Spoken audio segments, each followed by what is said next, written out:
Is it safe to travel to Florence? There are cities that dazzle you with scale, skyscrapers, highways, and rush hour mayhem. Then there are cities that whisper to you, quietly, beautifully, until you realize you've fallen completely under their spell. Florence is one of those cities. You don't just visit Florence, you absorb it. The Renaissance is alive in every stone, every piazza, every afternoon light falling softly across the Arno. But for all its timeless beauty, many travelers still find themselves asking a very modern question. Is it safe to travel to Florence in 2025? Stick with me until the end of this video, because I'll share a surprising truth about Florence. Something most tourists don't realize until they've already arrived. And it just might change how you plan your time in this unforgettable Italian city. Let's begin by stating the obvious. Florence is not a chaotic capital or an edgy metropolis.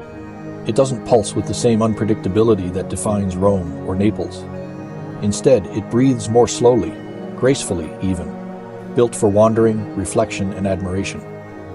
But like any world-class destination, it attracts not just travelers, but opportunists. And with millions of visitors descending each year, the question of safety in Florence deserves a thoughtful and informed look. The good news is that Florence is generally very safe for tourists. Violent crime is rare. Political instability is virtually non-existent, and the atmosphere, especially in the historic center, feels more like a living museum than a danger zone. But that doesn't mean there are no safety issues at all. One of the most common concerns, particularly during peak seasons, is petty theft. Florence's city center, particularly around landmarks like the Duomo, the Uffizi Gallery, and the Ponte Vecchio, can become extremely crowded. And where crowds form, so do pickpockets. These are not new problems. They've been around for decades in nearly every popular European city. But Florence presents a specific challenge because of how dense and walkable the historical zone is. In areas where foot traffic narrows, such as the tight lanes between Via dei Calzaioli and Piazza della Signoria, it becomes incredibly easy for a skilled thief to target distracted tourists.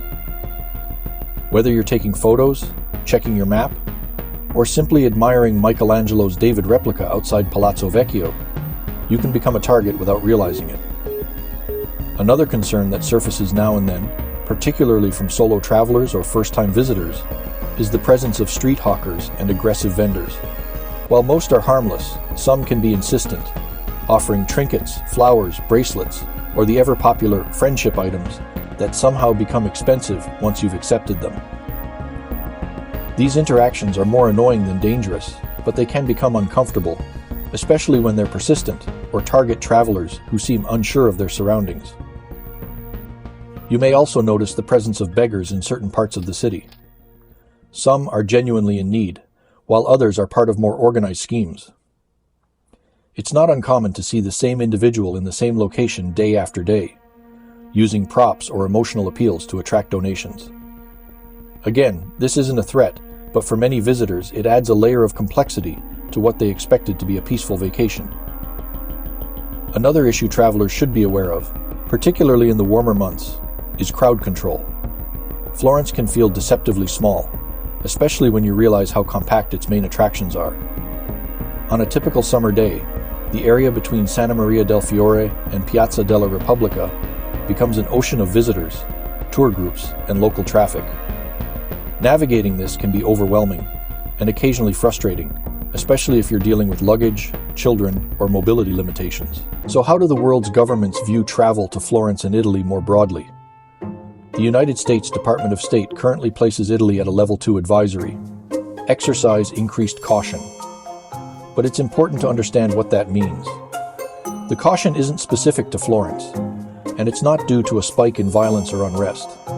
It's based largely on concerns over petty crime, pickpocketing and scams, as well as occasional political demonstrations in major cities. Florence, for its part, remains off the radar in terms of any elevated or unique threat. Global Affairs Canada encourages travelers to take normal safety precautions when visiting Italy.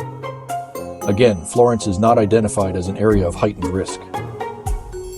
The main advisory concerns revolve around the kinds of thefts and travel scams that are common across many European destinations. Canadian authorities remind travelers to be vigilant in public spaces, use hotel safes, and be cautious when using ATMs in tourist-heavy areas. The UK's Foreign Commonwealth and Development Office provides similar guidance. Their advice to British travellers emphasises the potential for pickpocketing in crowded areas and reminds visitors to avoid leaving valuables in cars, particularly rental vehicles parked near major attractions. They also advise awareness during demonstrations, though these are rare in Florence and usually announced in advance if they occur. From the Southern Hemisphere, the Australian Department of Foreign Affairs and Trade encourages Australians to exercise normal safety awareness in Italy. Like the other countries mentioned, the focus is on theft, not violence. Florence is not flagged as a concern beyond general reminders to stay alert and travel smart. So where does this leave the average traveler? Florence is a city that invites slowing down. It rewards those who explore on foot, who linger over meals, and who let the city unfold rather than rush through it. But that same pace, the openness, the ease, the distraction, can make travelers vulnerable if they're not careful. Scams can feel subtle. A man offering you a rose seems charming until he insists you pay €5 for the gift. A woman asking for signatures on a petition might seem sincere, but she's probably part of a distraction technique. And that stranger who accidentally spills something on you, he might be more interested in your bag than your well-being.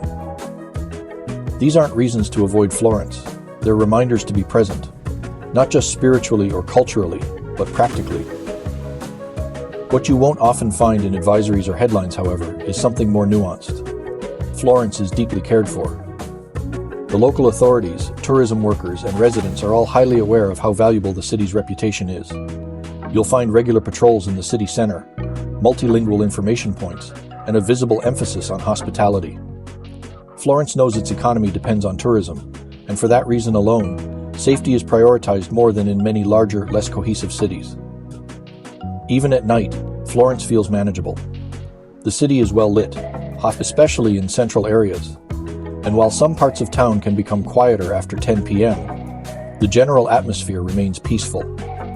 You may encounter groups of young people in the piazzas, and bars stay open late in neighborhoods like Santo Spirito, but serious disturbances are rare. Public transportation in Florence is limited but safe. The city's bus system is clean and reliable, though many tourists never need to use it, thanks to how compact the core is. Taxis are generally safe and regulated, though it's best to call one or use an official app rather than hail a cab off the street. The train station, Santa Maria Novella, does attract its share of loiterers and petty crime, particularly in the late hours. It's wise to stay alert when arriving or departing by train, and not to linger unnecessarily in the surrounding streets after dark. So after all this, what's the verdict? Florence is one of the most enchanting cities on Earth, and it is also one of the safest for tourists.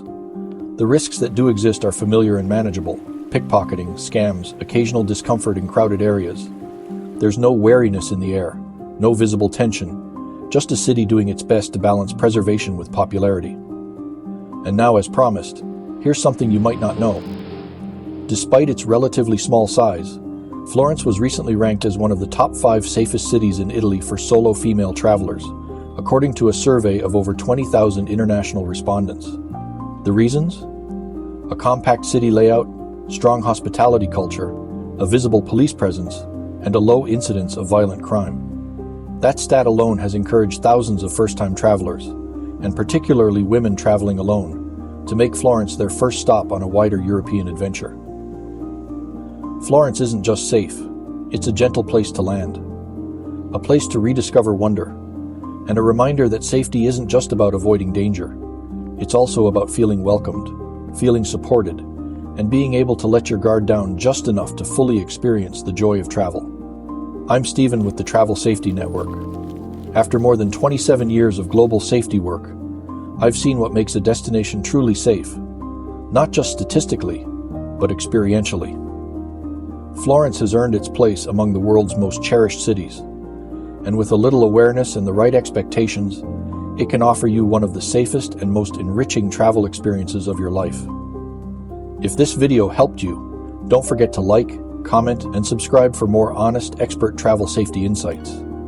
And if you've been to Florence or are planning to go soon, drop your thoughts in the comments. We'd love to hear your perspective. Until next time, stay aware, stay inspired, and keep traveling well. Florence is waiting.